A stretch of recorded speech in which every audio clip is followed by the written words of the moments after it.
Hello and welcome everyone on our YouTube channel Kapil Online.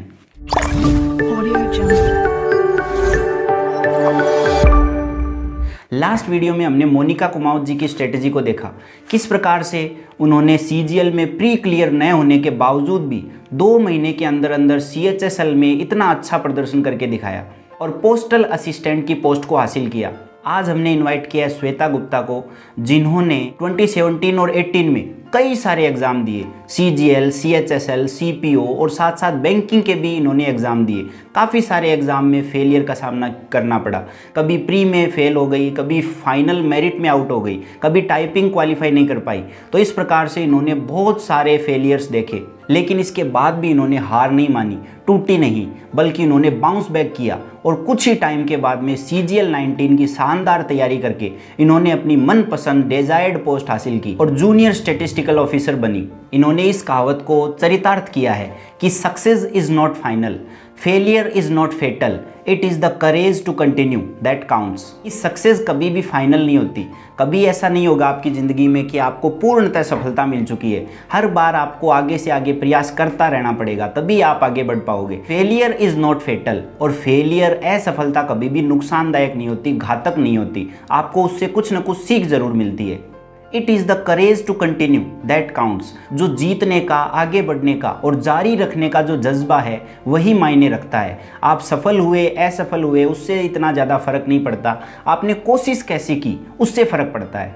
अगर आप अच्छे से कोशिश करोगे तो आप उस एग्ज़ाम में तो क्वालिफाई नहीं कर पाओगे, लेकिन आगे आने वाले एग्ज़ाम में आप ज़रूर क्वालिफाई होगे, कभी ना कभी आपको सफलता ज़रूर मिलेगी। तो चलिए हम खुद श्वेता जी से ही जानते हैं कि किस प्रकार से उन्होंने इतनी ज़्यादा फेलियर देखने के बावजूद भी वो डरी नहीं और उन्होंने अपनी मनपसंद पोस्ट को हासिल करके ही दम लिया। चलिए देखते हैं उनकी स्ट्रेटेजी। हेलो एवरीवन, मैं वीडियो कपिल ऑनलाइन चैनल के लिए बना रही हूँ। My name is Shweta Gupta and I am selected as junior statistical officer in SSC CGL 2019। तो मैं स्टार्ट करना चाहती हूँ कि मेरी जब SSC CGL की जर्नी स्टार्ट हुई थी दैट ईयर वॉज 2017, और जब मैंने 2017 से अपनी SSC CGL की जर्नी स्टार्ट की तो उस टाइम मेरा ना तो SSC CGL में, ना ही CPO में, ना ही CHSL किसी भी एग्जाम के प्री तक में सिलेक्शन नहीं हुआ था। तो उस टाइम मुझे काफ़ी एक ऐसा था कि अंडर कॉन्फिडेंट फील हुआ कि शायद मेरा या तो इनपुट सही नहीं जा रहा है, इसी वजह से ना कोई आउटपुट रिसीव हो रहा है, कुछ भी नहीं। फिर मुझे लगा कि अब मुझे कहाँ कहाँ अपनी स्ट्रेटेजी में चेंजेस करने की ज़रूरत पड़ती है। और आपको जैसे पता ही होगा, अगर 2017 वाले एग्जाम में काफ़ी टाइम तक केस की वजह से काफ़ी डिले रहा था प्रोसेस सारा, तो 2018 वाला 2018 में हो नहीं पाया था, वो 1 साल ज़्यादा डिले रहा था 2019 तक। तो मैं उस टाइम पे थोड़ा सा जॉब के रिक्वायरमेंट के चक्कर में SSC के साथ साथ ही बैंकिंग की तरफ भी स्विच हो गई थी कि शायद बैंक का भी साथ में कर लेती हूँ, SSC का भी कर लेती हूँ।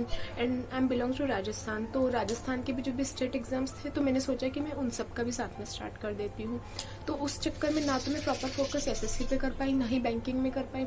हाँ, ऑल तो बैंकिंग एग्जाम्स के मेरे में सिलेक्शन हो जाता था, पर CGL में जब मैंने 2018 वाला CGL दिया तो मेरा उसका CGL का 2018 का प्री तो हो गया था, लेकिन स्कोर इतना अच्छा नहीं था। आई स्टिल रिमेंबर कि मेरा नॉर्मलाइज्ड होकर स्कोर 2018 वाले एग्जाम में 155 था। 155 था। उसके बाद मैंने CHSL दिया तो CHSL में भी मेरा प्री हो गया था, लेकिन वही था, फाइनल सिलेक्शन के चांसेस नहीं थे। फिर जब मैं CGL 2018 के मेंस के एग्ज़ाम के लिए बैठने लगी, तभी उसी टाइम मेरा राजस्थान LDC का जब एग्ज़ाम क्लियर हुआ था तो उसकी टाइपिंग भी थी। अब उसकी टाइपिंग भी साथ में थी, तो मैं ये सब चीज़ें कर ही नहीं पाई। टाइपिंग पे फोकस करूँ या CGL 2018 के मेंस पे फोकस करूँ, तो मैं चीज़ों को सही ढंग से इम्प्लीमेंट नहीं कर पाई। और इसी चक्कर में मेरा ना तो CGL 2018 का मेंस क्लियर हुआ और ना ही फाइनली मुझे CHSL में कुछ हुआ। प्री क्लियर हो गया, लेकिन वही डिस्क्रिप्टिव तो होने के बाद कुछ मिला नहीं। अब तब फिर मुझे लगा कि नहीं, मुझे अपनी स्ट्रेटेजी में काफ़ी सारे चेंजेस करने पड़ेंगे। एंड वही है कि मैंने सब जगह से ध्यान हटा के सिर्फ एक ही जगह अपना फोकस स्टार्ट किया कि मुझे सिर्फ और सिर्फ CGL पे ही ध्यान देना चाहिए। फिर उस टाइम मैंने 2019 के लिए सीरियसली प्रिपेयर करना चालू किया। और उस टाइम जब मुझे मेरी गलती रियलाइज़ हुई, मुझे जब पता चला कि जब मैं 2017 या 2018 वाला एग्जाम दे रही थी ना, तो जब भी मैं टेस्ट देती थी तो मॉक टेस्ट के कोई भी क्वेश्चन जिनके आंसर मुझे नहीं आ रहे होते या जिन क्वेश्चंस को सॉल्व करने में दिक्कत हो रही होती, तो मैं उनका सॉल्यूशन कभी भी एक नोटबुक में लिखती नहीं थी। बस ये होता है कि हाँ, देख लिया, सॉल्व कर लिया, बट वही बुक मार्क करके छोड़ देती थी कि इनको बाद में देख लेंगे, और कभी उन चीज़ों को हम देख ही नहीं पाते थे। इस चक्कर में मुझे रियलाइज़ हुआ कि नहीं, मुझे इनको नोट करना चाहिए। और फिर वही चीज़ है कि मैंने एक नोटबुक बनाई ताकि मैं जब ऑन टाइम हूँ मैं उन चीज़ों को रिवाइज कर पाऊँ अच्छे से नोटबुक से। तो फिर मैंने अपनी स्ट्रेटेजी में एक तो ये बड़ा चेंजेस लेके आया। एंड जब CGL 2019 का प्री हुआ तभी हाँ ये था कि मेरा JSO की कट ऑफ भी क्लियर हुई थी, जो कि स्लाइटली थर्ड लिस्ट से थोड़ी सी हाई जाती है। फिर उसके बाद मैंने JSO प्रोफाइल के बारे में सर्च किया तो मुझे ये लगा कि हाँ अगर हम एक स्टेटिस्टिक्स सब्जेक्ट थोड़ा सा और पढ़ लेंगे तो हमें आइडिया लग जाएगा कि हाँ एक ये JSO वाली पोस्ट हम सिक्योर कर लेंगे अच्छे खासी।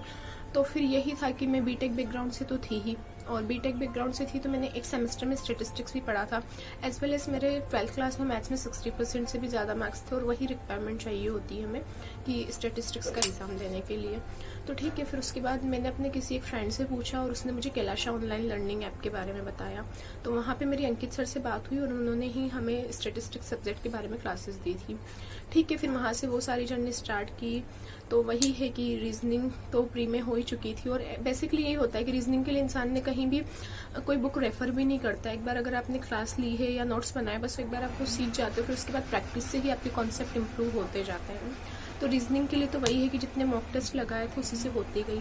मैथ्स के लिए वही है कि क्लासेस अटेंड करने के बाद मैंने सारे प्रीवियस ईयर क्वेश्चंस किए थे, लेकिन जब मैंने 2018 वाले सारे अटेम्प्ट्स दिए तो मुझे एक चीज़ तो रियलाइज़ हुई है कि हाँ अब जब सीफी पहले वेंडर था 2017 तक, और अब जो 2018 से TCS वेंडर आया है, तो हाँ 2017 वाली चीज़ें नहीं रही। जैसे कि पहले एडवांस मैथ पे ज़्यादा फोकस था, अब अर्थमेटिक पे और कैलकुलेटिव पार्ट ज़्यादा है।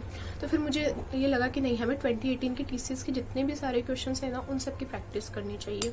और वही है कि मैंने 2018 में जितने भी पेपर्स हुए थे, चाहे CGL के हो, CPO, CHSL, MTS, सभी ये पेपर्स करें, और सारे ही पेपर्स करें। उसके बाद ये पता चल गया था कि TCS किस तरह से क्वेश्चन पूछ रहा है, और उसी पे कमांड किया। सिमिलरली इंग्लिश के लिए भी मैंने वही किया कि एक बारी कैडी कैंपस का जो वॉल्यूम 1 नीतू सिंह की बुक होती है वहाँ से चीज़ें पढ़ ली है। वॉकअप के लिए मैंने वर्ड पावर मैडिजी वाली बुक पढ़ी थी और डे बाय डे उसको रिवाइज किया था। लाइक आज अगर 10 to 15 वर्ड्स किए हैं तो सिमिलरली वो नेक्स्ट डे भी अप टू 7 डेज तक मैंने रिवाइज करती रही थी, और वही जर्नी चलती रही कि हाँ मैथ एंड इंग्लिश में मैंने TCS के सारे पेपर्स में सारे कुछ अच्छे से किया था। तो वहीं से हो गया। और जीके जो हमारा प्री में रिक्वायर्ड होता है कि प्री में जितना भी हमें जीके चाहिए, तो उसके लिए सिंपली मैंने नोट्स पढ़े थे, और उस टाइम तक तो TCS की वजह से सिर्फ 6 महीने तक के ही करंट के क्वेश्चंस आ रहे थे। हाल फिलहाल अभी उन्होंने बढ़ा दिया, साल भर तक का पूछ रहे हैं। तो वही 6 महीने तक का करंट अच्छे से कर लिया था, और जितना आता था जीके में वो हो गया, मतलब ठीक है। तो प्री अच्छा खासा मेरा 164 मार्क्स के साथ हो गया था। तो उसके बाद मैंने मेंस के लिए वही किया कि मैथ एंड इंग्लिश के लिए मॉक लगाए जितने लगा सकती थी। स्टेटिस्टिक्स मैंने उसी ऐप के थ्रू पढ़ी और प्रीवियस ईयर पेपर्स करे उसके लिए। कैलाश ऑनलाइन लर्निंग के थ्रू मैंने स्टेटिस्टिक्स पढ़ी और प्रीवियस ईयर जो क्वेश्चन पेपर किए।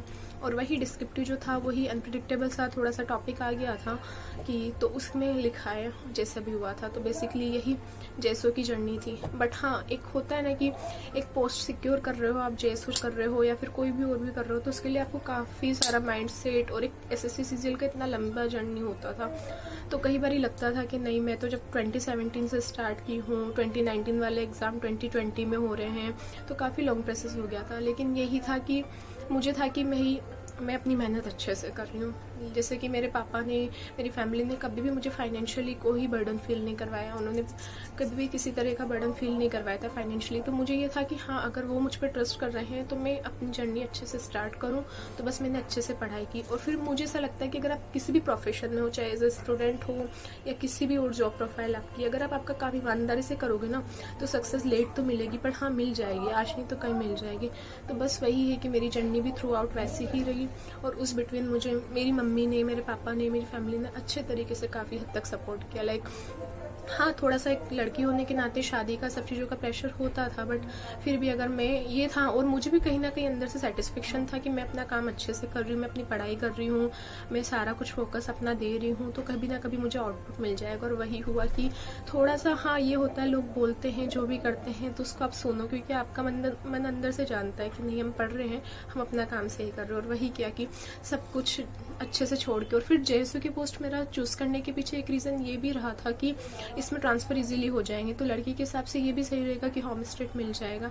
एंड हाँ कहीं हो सकता मुझे अदर पोस्ट इतनी अच्छी नहीं मिले, तो फिर मैंने सोचा कि मुझे JSO ही ले लेनी चाहिए, इसलिए मैंने JSO को चूज़ किया था।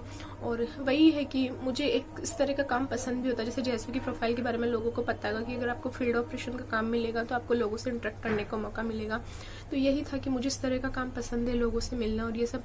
तो उसी चक्कर में मैंने ये JSO की स्ट्रेटेजी प्लान की थी। And thank you so much guys.